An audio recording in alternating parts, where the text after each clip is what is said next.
नमस्कार मित्रों, मैं वैद्य साकेत कुमार आप सभी लोगों का अभिनंदन और स्वागत करता हूं एक नई चर्चा के विषय के साथ।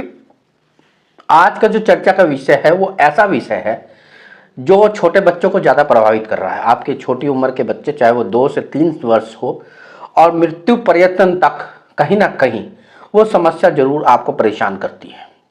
आंखों की रोशनी के बारे में आज चर्चा करेंगे। क्या आयुर्वेद कहता है क्यों आंखों की रोशनी नित्य प्रतिदिन समय के साथ कम होती जाती है, और इसके साथ साथ आजकल क्यों छोटे बच्चों में ये समस्या बहुत उभर के आ रही है कि जो स्कूल गोइंग चिल्ड्रन होते हैं, जिनकी उम्र 4 वर्ष 3 वर्ष से अधिक होनी शुरू होती है, सभी मोटे मोटे चश्मे लगाते हैं, लेंसों के बड़े बड़े नंबर वाले। ऐसा क्यों होता है? क्या हम इससे बच सकते हैं? क्या हम आंखों की जो रोशनी हमारी घटती जा रही है, दृष्टि घटती जा रही है, उसको हम सीमित कर सकते हैं? उसको हम एक जगह फिक्स कर सकते हैं? क्या वो रोशनी वापस भी आ सकती है? इन्हीं सब विषयों पर आज का विषय रहेगा, और ये भी जानने की कोशिश करेंगे कि आयुर्वेद में ऐसी क्या क्या औषधि हैं जिनका हम निरंतर सेवन करके अपने विजन को इम्प्रूव कर सकते हैं।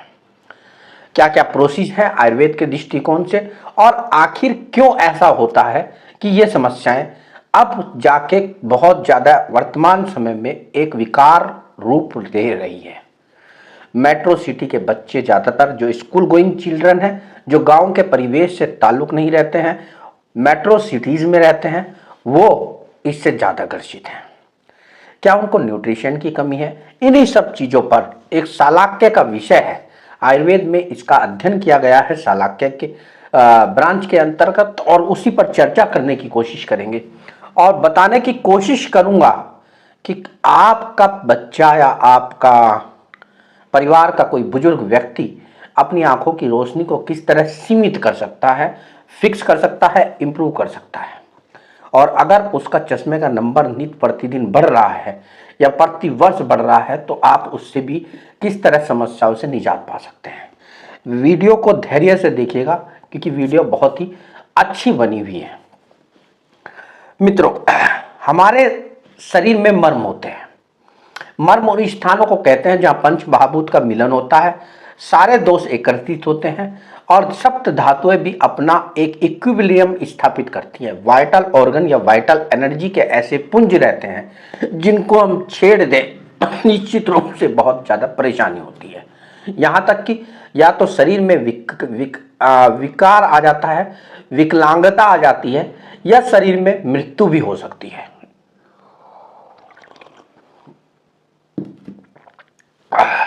हमारे शरीर में 3 मर्म कहे गए हैं मुख्यतः: हृदय, सिर और बस्ती। बस्ती हमारे लोअर एब्डोमेन के जितने भी ऑर्गन्स होते हैं उनको कोरिलेट करता है। हृदय हमारे थोरैक्स पोर्शन के जितने ऑर्गन होते हैं उनको इंडिकेट करता है। और सिर जो हमारी ज्ञान इंद्रियों का आश्रय होता है, हमारी 5 ज्ञान इंद्रियां होती हैं, उन ज्ञान इंद्रियां जो सेंसेशन हमको देती हैं उनका आश्रय होता है।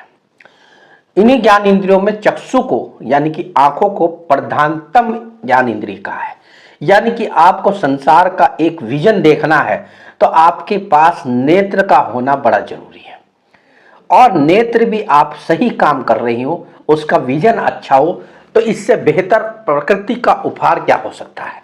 चक्षु इंद्रिय इसका कार्य करती है देखने का, और जो देखते हैं हम उसी से हमारी नॉलेज गेन होती है। यानी ज्ञान का जो भंडार है इस विश्व में, इस समाज में, इस जीवन में, उसमें बड़ा एक भूमिका हमारी नेत्र या रोशनी करती है। आइए जानने की कोशिश करेंगे नेत्र के बारे में। मित्रों, चक्षु इंद्रिय हमें देखती क्यों है? पंच महाभूतों से मिलकर बनी हुई रहती है: आकाश, वायु, अग्नि, जल, पृथ्वी।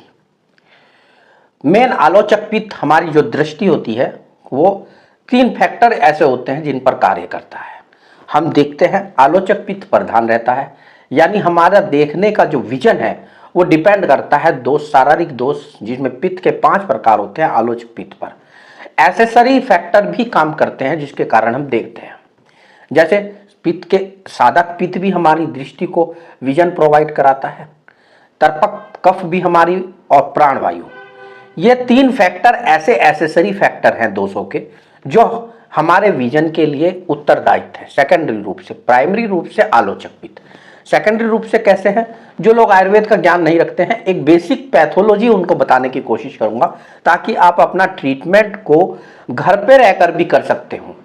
तो इसलिए जो है जरूरी हो जाता है थोड़ा सा लिटरेचर बेस आपको बताया जाए।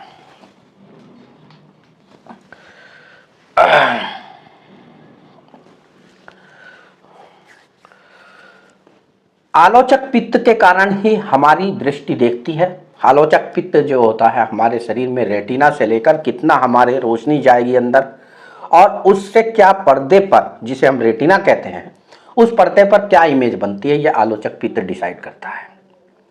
तर्पक कफ जो होता है, मैंने बताया सेकेंडरी फैक्टर जो है, जो हमारे सिर के अंदर जो तर्पण करता है इंद्रियों को, वो तर्पक कफ करता है।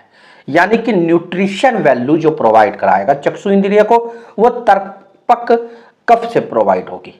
यानी कि किसी भी प्रकार का ड्राइनेस हो, किसी भी प्रकार का मेलन्यूट्रिशन हो, आपकी विजन जो लॉस हो रही है, अगर खाने पीने की कमी के कारण हो रही है, तो तर्पक कफ का पोषण देने पर वो दूर हो सकता है, विजन दूर हो सकता है। और तीसरा फैक्टर सेकेंडरी जो आता है, वो आता है प्राणवायु। प्राणवायु का जो आश्रय होता है वो सिर होता है, और नासा ही शीर्षो द्वारा, नाक ही सिर का द्वार है। ऐसे में हमारे अंदर ऑप्टिक क्याज्मा जो तर्पक कफ से जो हमारे संतुलित होती है, और ऑप्टिक नर्व की जो सप्लाई है जो रेटिना से चलती है और ब्रेन तक जाती है, वो सब प्राणवायु के आश्रित रहती है। प्राणवायु द्वारा वात नाड़ी को एक तरह से कोरिलेट करें तो कोई अतिशयोक्ति नहीं होगी। और ऑप्टिक नर्व से लेके जो सिग्नल हमारी इमेज का बना है, उसको रेटिना से लेके ब्रेन तक, ऑप्टिक क्याज्मा तक या विजन पॉइंट तक ले जाने का काम प्राणवायु करती है। तो ऐसे में अगर प्राणवायु दूषित हो जाएगी तो भी आपका विजन लॉस हो ही जाएगा। यानी कि आपकी नर्व एक्टिविटी जो है चक्षु इंद्री से रिलेटेड, वो भी आपके विजन को टारगेट करती है, वो भी आपके विजन के लिए उत्तरदायित्व होती है। और इसके साथ साधक पित्त, साधक पित्त का स्थान हृदय कहा गया है, और साधक पित्त के जो कर्म होते हैं उसमें मानसिक अवसाद या मानसिक शांति के बीच में कोरिलेशन करना साधक पित्त का काम है। जैसे ही साधक पित्त डिस्टर्ब होता है तो हमारे शरीर में स्ट्रेस हार्मोन रिलीज होने लगते हैं। जैसे ही स्ट्रेस हार्मोन बढ़ते हैं तो मानसिक अवसाद उत्पन्न होता है, डिप्रेशन की स्थिति आ जाती है, और हमारा प्रेशर जो होता है, इंट्राओक्यूलर प्रेशर, वो बढ़ जाता है। ये ऐसा ग्लूकोमा में होता है, तो जिसे हम काला मोतिया कहते हैं। तो काला मोतिया में इंट्राओक्यूलर प्रेशर बढ़ने का एक मेन कारण स्ट्रेस होता है, और स्ट्रेस का मेन कारण एक साधक पित्त होता है। तो मोटा मोटा ये बताया मैंने, आलोचक पित्त, तर्पक कफ, प्राणवायु और साधक पित्त कैसे आपके विजन को कंट्रोल करते हैं, कैसे आपकी दृष्टि को बाधित करते हैं, कैसे आपके दृष्टि को इंप्रूव होने में मदद कर सकते हैं, और कैसे ही इन सब का डिस्टर्बेंस, विजन लॉस या ब्लड विजन, धुंधला दिखना, ऐसी समस्या आ जाती है। बहुत पेशेंट ऐसे होते हैं, विभिन्न प्रकार की बीमारियां हैं नेत्र से जुड़ी हुई, उनको मैं बाद में डिस्कस करूंगा कि किस प्रकार से चक्षु इंद्री में विजन लॉस के अलावा भी और पेशेंट आते हैं। शरद और बसंत ऋतु में नेत्र रोग ज्यादा परेशान करते हैं, क्योंकि शरद ऋतु में पित्त बढ़ जाता है, और पित्त बढ़ने से साधक पित्त और आलोचक पित्त का डिस्टर्बेंस होता है। बसंत में कफ बढ़ जाता है। इसके साथ साथ रात को ना सोए, रात को जल्दी सो जाए, रात को जल्दी सो जाए, रात को जगे ना, क्योंकि यहाँ पे वात और पित्त दोष प्रकोपित होते हैं। और दिन में ना सोएं, ग्रीष्म ऋतु के अलावा या समर सीजन के अलावा, क्योंकि दिन में सोने से हमारे शरीर में कफ बढ़ जाता है। तो चूंकि इसकी प्रकृति जो चक्षु इंद्री की है, आंखों की है, वो आग्नेय होती है, यानी कि पित्त बाहुल्य होती है, इसलिए इसको गर्म पानी से कभी ना धोएं। ऐसा करने पर पित्त डिस्टर्ब हो जाता है, और कफ यानी कि कफ अगर बढ़ता है तो पित्त ऑटोमेटिकली कम हो जाएगा। यानी कि गर्म पानी से धुलने पर आंखों को नुकसान पहुंचता है, क्योंकि पित्त का डिस्टर्बेंस जिस तरह से होगा, आलोचक पित्त जैसे घटेगा या बढ़ेगा, दोनों ही कंडीशन में आपको नुकसान है। तो सादे पानी से वॉश आउट करना चाहिए। इसके साथ आज एक जो समस्या आ रही है, मैंने बताया था प्राणवायु कैसे काम करती है, तर्पक कफ कैसे काम करता है। एक आता है कंप्यूटर विजन सिंड्रोम। आजकल बड़ा मोबाइल बच्चे छोटे छोटे देखते हैं, और हमारा भी वर्क फ्रॉम होम चल रहा है, तो ऐसे में हम लगातार बैठे रहते हैं, तो हमारी जो वात दोष बढ़ता है, तो वात दोष जब बढ़ेगा नेत्र में तो एक सूखापन आ जाता है आंखों में, जिसे ड्राइनेस ऑफ आई कहते हैं। बहुत कॉमन है, स्क्रीन के सामने 3-3 4-4 घंटे से लेकर 8-8 घंटे तक बैठना होता है। तो जो लोग वर्क फ्रॉम होम या सॉफ्टवेयर इंजीनियर हैं उनको तो ये समस्या बहुत ज़्यादा है। आयुर्वेद में शुष्क अक्षिपाक से इसकी तुलना कर सकते हैं। हमारी आईज ड्राई हो जाती है, वात बढ़ जाता है और खुजली होने लगती है, सूखापन आ जाता है, किरकिरापन आ जाता है। इसलिए पलक झपकते रहें लगातार और थोड़ी थोड़ी देर बाद समय के साथ इसको वॉश आउट करते रहें। बहुत ज़्यादातर समस्या रहने पर सुई के चुभान के समान जो है दर्द भी होने लगता है।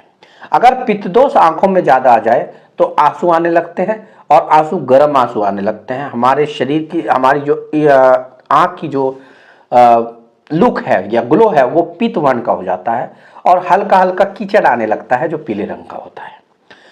इसके साथ साथ वेदना बहुत ज़्यादा होने लगती है। अगर आंखों में ज़्यादा दर्द है तो समझ लीजिए पित्तज दोष बढ़ रहा है। अगर कफ दोष ज़्यादा बढ़ता है तो चिपचिपापन आ जाता है, सुबह उठते हैं तो आंखें चिपकी हुई मिलती है, तो वो कफ दोष के कारण होता है।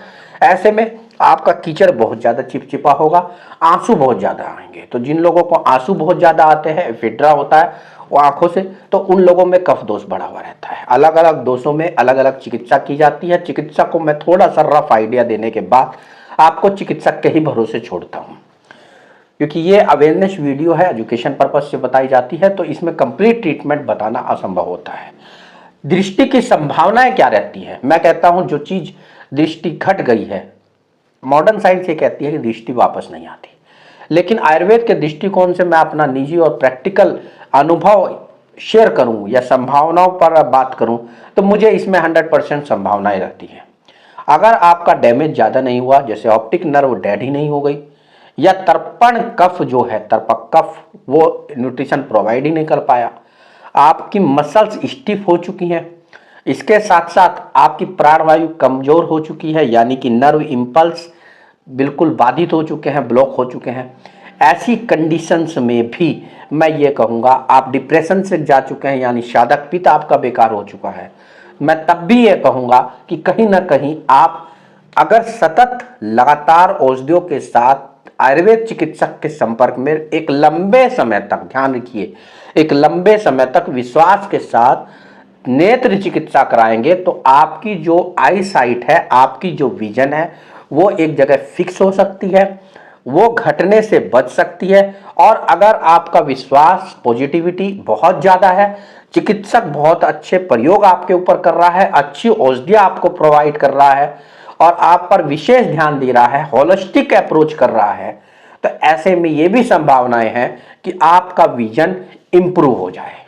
लेकिन इसके लिए पेशेंट को बड़ा धैर्य की आवश्यकता होती है, चिकित्सक को बहुत ज़्यादा गहन अध्ययन की आवश्यकता होती है और एक लंबा पीरियड, क्योंकि मांसपेशियां आपकी रिफ्रैक्टिव एरर को, लेंस के कर्वेचर को बदल चुकी हैं, उनमें स्टिफनेस आ चुकी होती है, नर्व इंपल्स ब्लॉकेज हो चुके होते हैं, रेटिना का डैमेज हो चुका होता है, ऐसे में ऑप्टिक नर्व सही कार्य नहीं करती।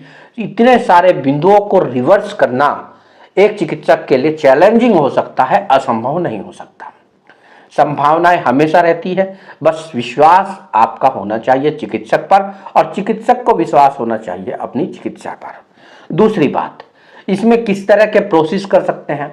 दोषों की चिकित्सा तो करते रहिए, वो तो एक अलग फैक्टर है, लेकिन बहुत चीजें ऐसे हैं जैसे समय समय पर पलक झपकते रहें, निरंतर 4 बजे त्राटक कर्म करें। त्राटक कर्म दीवार पर एक बिंदु लगा लें या दूर मेज पर एक दिया जला लें घी का और उसको लगातार देखेंगे। इससे क्या होगा, आपकी जो मांसपेशियां हैं उनमें एकोमोडेशन की कंडीशन आ जाएगी, संतुलन की कंडीशन आ जाएगी। तो आपको जो है एक तरह से रिफ्रैक्टिव एरर डेवलप हो रहा है, लेंस का कर्वेचर घट रहा बढ़ रहा है, उसकी कॉन्वेक्सिटी कम या ज्यादा होती है, तो ऐसे में वो मांसपेशियों से आई मूवमेंट प्रभावित हो रहा है। तो त्राटक कर्म से दूर एक बिंदी रखेंगे या एक दिया रखेंगे और निरंतर ब्रह्म मुहूर्त में उसको करेंगे।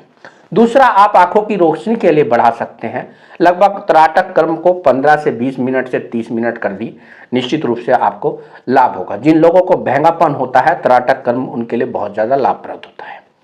इसके साथ शीर्षासन कर सकते हैं। क्योंकि हमारा जो चक्षु इंद्रिय है वो सिर के अधीन है और सिर एक मर्म है, और मर्म होने के कारण तर्पण कफ जो है चक्षु इंद्रिय को न्यूट्रिशन प्रोवाइड कराता है। तो ऐसे में माल न्यूट्रिशन के कारण जो रेटिना डैमेज होती है या माल न्यूट्रिशन के कारण जो मांसपेशियां सही से खिंच नहीं पाती, कॉन्ट्रैक्ट नहीं कर पाती, रिलैक्स नहीं कर पाती, तो ऐसे में रिफ्रैक्टिव एरर चेंज हो जाता है, कैटरेक्ट की होने की संभावना रहती है, और भी चीजें, ग्लूकोमा की संभावना रहती है। तो ऐसे में तर्पण कफ को फॉलो अप, वहां का ब्लड सर्कुलेशन बढ़ाने के लिए तो शीर्षासन बहुत एक अच्छा योग का उपाय है। इसके साथ आप नस्य नासा ही शीर्षोद्वारम, हमारे आयुर्वेद में कहा गया है हमारा नाक जो है वो सिर का द्वार होता है और यहीं से सारी एनर्जी, सारा न्यूट्रिशन प्रोवाइड कर सकते हैं। विभिन्न प्रकार के आयुर्वेदिक तेल हैं जो न्यूट्रिशन प्रोवाइड करते हैं, जो तर्पण कफ को बूस्टअप करेंगे। ऊर्ध्व जत्रुगत रोगों में, यानी कि जत्रु से ऊपर के रोगों में, जितने भी सिर के रोग हैं उसमें नस्य प्रधानतम चिकित्सा कही गई है। यानी कि नस्य नाक में 6 से 8 बूंद तक आप मेडिसिन डालेंगे, वो मेडिसिन आपका आयुर्वेदिक चिकित्सक डिसाइड करेगा और निरंतर आप उसको नेजल ड्रॉप के रूप में लेंगे, तो वो चीज़ आपकी चक्षु इंद्रिय या विजन की या दृष्टि की क्वालिटी को बढ़ाती है। बहुत पेशेंट ऐसे होते हैं जो कहते हैं नाइट ब्लाइंडनेस हो गया, दिन में दिखता है रात में नहीं दिखता। बहुत ऐसे होते हैं जिनको कहते हैं रात में दिखता है लेकिन दिन में नहीं दिखता।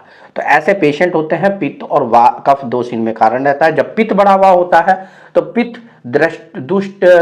दोष जन्य दृष्टि बाधित होती है, तो उनको दिन में नहीं दिखता है, उनको रात में दिखता है। जैसे ठंडा वातावरण होता है, कुछ लोग ऐसे होते हैं जिनको रात में नहीं दिखता, दिन में दिखता है, वो स्वाभाविक होते हैं। लेकिन बहुत पेशेंट है रात में कुछ दिखता ही नहीं, तो कफ बढ़ जाता है। तो ऐसी अवस्था में जो है कफ दृष्टि बाधित होती है। एक धुंधलापन दिखना, तिमिर की भावना पैदा होना, ब्लड विजन होना वात दोष का प्रमुख कारण है। कैटरेक्ट, माइक्रो सर्कुलेशन बाधित रहता है। अक्षि तर्पण, शेक, आश्योतन और पुटपाक, अंजन, जो हम अंजन काजल लगाने को कहते हैं, आश्योतन और पुटपाक और शेक से किया जाता है।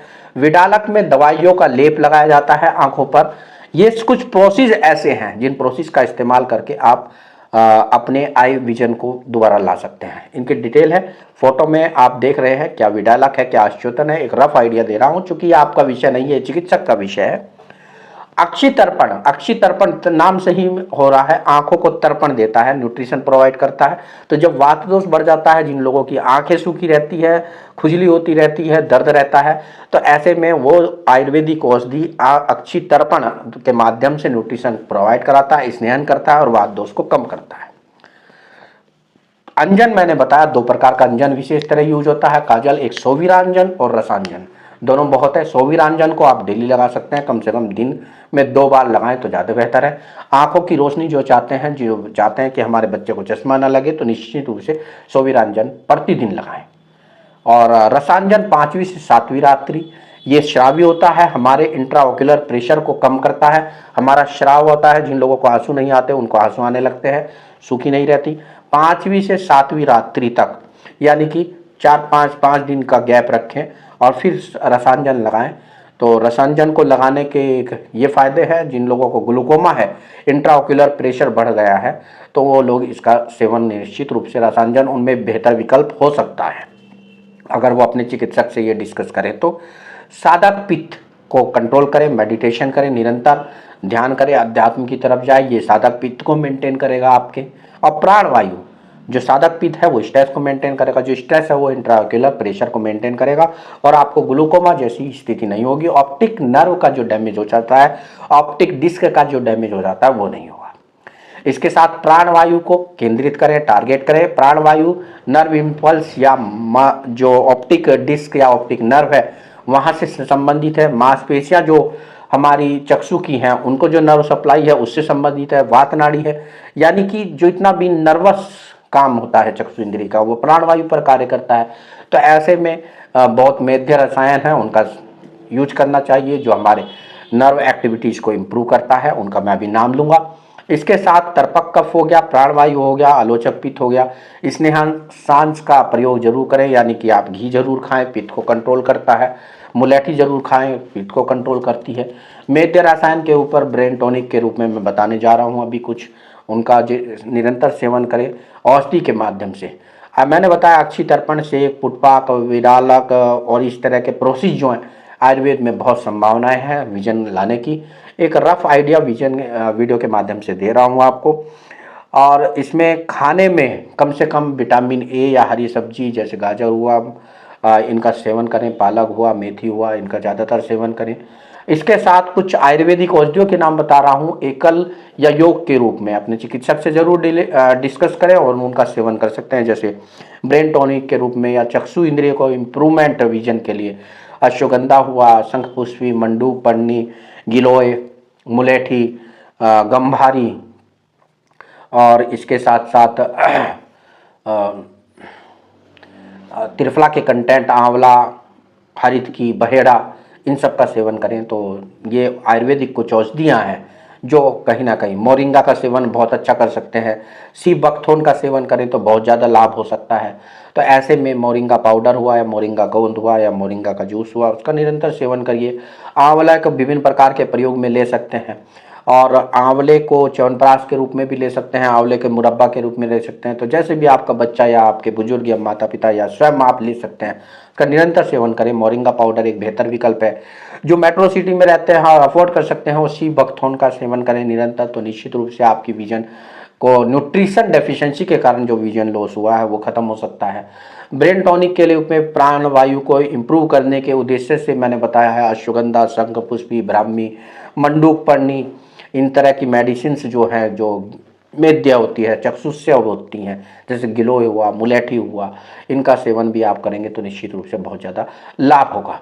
इसके साथ साथ आप जो है मैंने बताया अंजन आप कर सकते हैं, और अक्षी तर्पण तो आप रेगुलर वो चिकित्सक की देखरेख में करेंगे।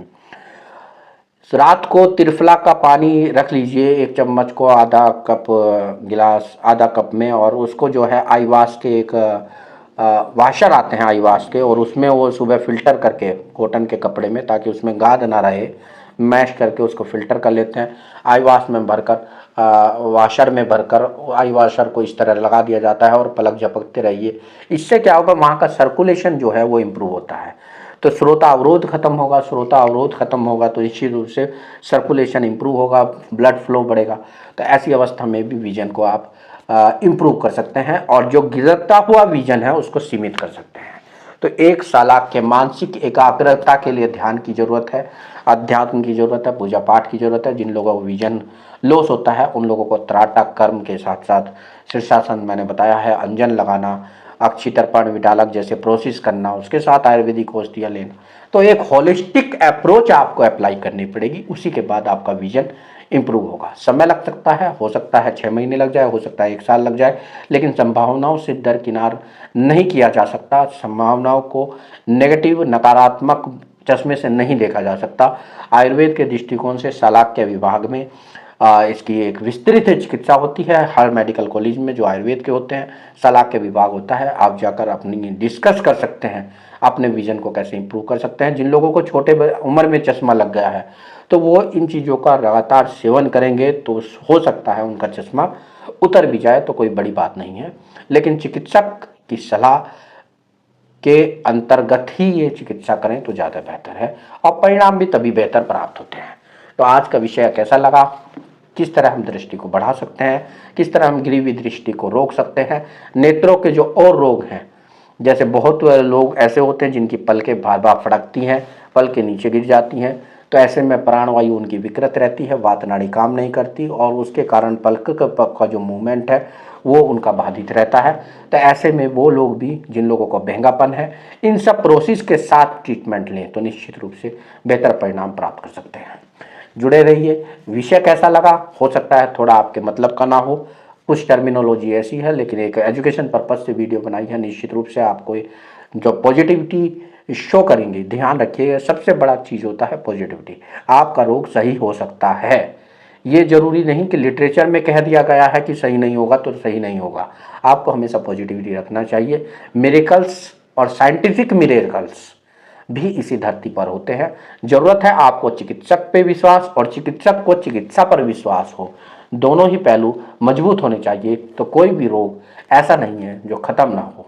जुड़े रहिए। मैं वैद्य साकेत कुमार। वीडियो अच्छी लगी तो लाइक, कमेंट और शेयर करना ना भूलें। धन्यवाद।